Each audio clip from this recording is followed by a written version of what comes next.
Sa usapang abot kaya naman, yakang-yak yan sa kainang ito. Siguradong hindi aangal ang wallet nyo dito, Bieros. At meron pang for sharing. Ito ang kanilang bilao set for 2,500 pesos na kayang busugin ang 15 na tao. Familiar setup. Meron tayo ditong portable stove top. Meron tayong puso. Meron tayong mga ingredients dito na kailangan natin lutuin in just a little while. Apparently, marami na nagkagusto ng pungko-pungko style of food. At sa mga hindi nakakalam, yung niluluto natin ngayon ay tuslub buwa. Yes! So, yung tuslub buwa is yung tuslub kasi it's to dip. Now, the star ingredient of tuslub buwa na nalaman ko lang just a few weeks ago ay ang pig's brain. Sa halip na atay ang hinahalo sa utak ng baboy, kalamay ang ginagamit nila. Kuha sila ng puso at itidip nila yung puso.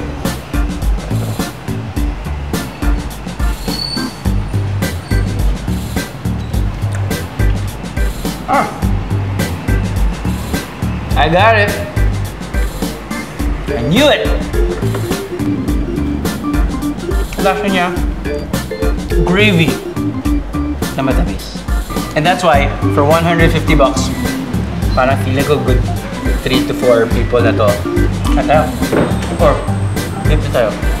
Slug!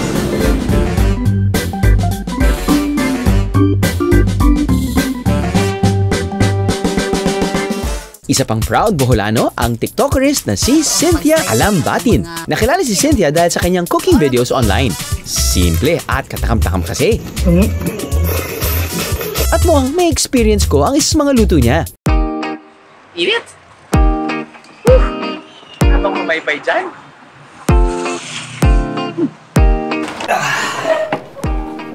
Pinaypay. Saba? Ay, sabi ko nang hindi na narinig yung pinaypay na term. Pinaypay ang lulutuin ni Cynthia para sa akin. Ang klase na saging na ginagamit natin ay saba. So mostly ito talaga yung famous na saging dito sa Bohol. So simple lang itong na klase na pinaypay. Parang walang ka-pressure kasi niluto lang siya agad. No? So hindi katulad ng yung merong may mga pinaypay kasi na lagyan pa ng mga coating. Ganun po ito, napaka-simple. And then, sureball na masarap. Diba? Luto na po ang ating pinaypay. So, I remember when I was a kid, ito talaga yung sikat na tinda sa kantin. So, napakamura pa, tapos napakasarap.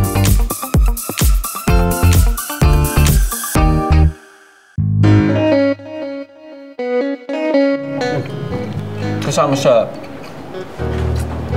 mga mini-merienda nila dito at ka-match netong pinaypay ay ang kanilang chocolate battirol, but I'm not sure kung anong term nila. Sikwa! Ang tagal ko nang hindi narinig yung term na sikwate!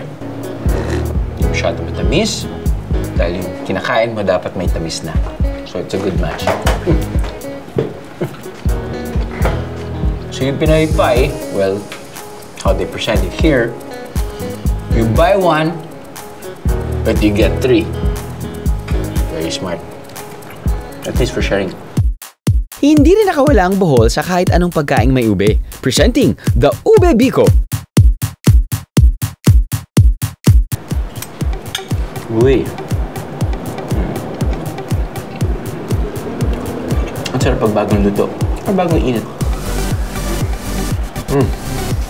Yes, hindi lang food coloring. Nalalasahan din ube. Yes, may konting alat dahil may keso. Siyempre may tamis. Dahil may... Lito. Latik! Pasensya na.